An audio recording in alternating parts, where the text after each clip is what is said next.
बहुत समय पहले की बात है। पहाड़ों के बीच बसा एक छोटा सा गांव था, सुखपुर। गांव के पास एक घना जंगल था और जंगल के भीतर एक रहस्यमयी झरना बहता था।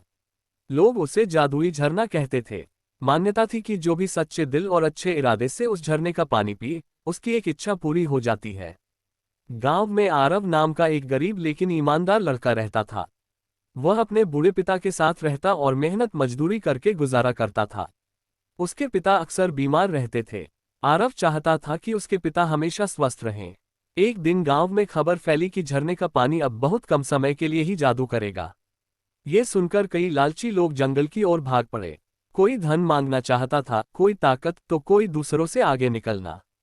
आरव भी जंगल की ओर चला, लेकिन उसके दिल में लालच नहीं था, बस पिता की सेहत की चिंता थी।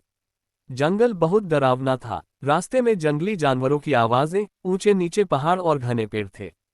कई लोग डरकर वापस लौट गए, लेकिन आरव हिम्मत करके आगे बढ़ता रहा। आखिरकार वह झरने तक पहुंचा। झरने का पानी चांदी की तरह चमक रहा था।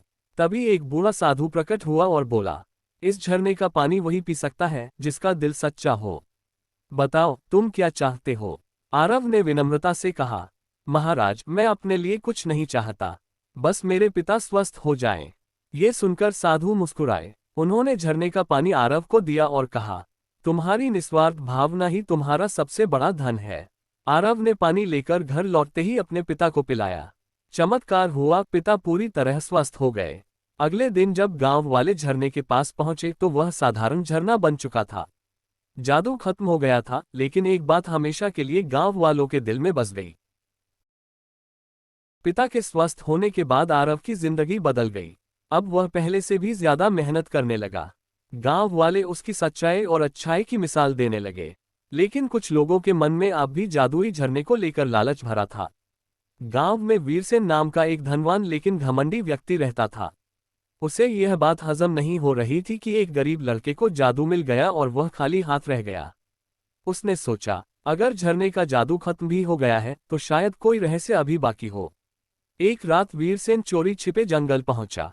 उसने झरने में सोना, सिक्के और कीमती चीजें डाल दी और बोला, हे झरने, मुझे और धन दे। लेकिन झरने का पानी अचानक गंदला हो गया और तेज आवाज आई, लालच ने तुम्हारी आंखें बंद कर दी हैं।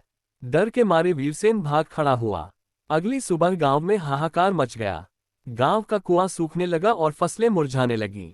लोग समझ गए कि यह सब झरने के अपमान की वजह से हुआ है।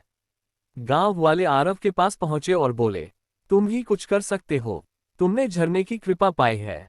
आरव ने सबको साथ लेकर जंगल जाने का फैसला किया। इस बार कोई लालच नहीं था, सिर्फ पश्चाताप और प्रार्थना। झरने के पास पहुंचकर आरव ने कहा, अगर हमसे कोई गलती हुई हो तो हमें माफ कर दो। हम सब मिलकर वादा करते हैं कि प्रकृति और अच्छाई की रक्षा करेंगे। अचानक झरने का पानी फिर से साफ हो गया। एक मधुर आवाज गूंजी, जब इंसान मिलकर सच्चे दिल से सुधार चाहता है तब जादू लौट आता है। बारिश होने लगी, कुआं फिर से भर गया और खेत हरे भरे हो गए। वीरसेन ने सबके सामने अपनी गलती मानी और गरीबों की मदद करने का संकल्प लिया। उस दिन से गांव का नाम सुखपुर सच में अपने नाम जैसा हो गया। जादू किसी झरने में नहीं, बल्कि इंसान के अच्छे विचार, एकता और पश्चाताप में होता है।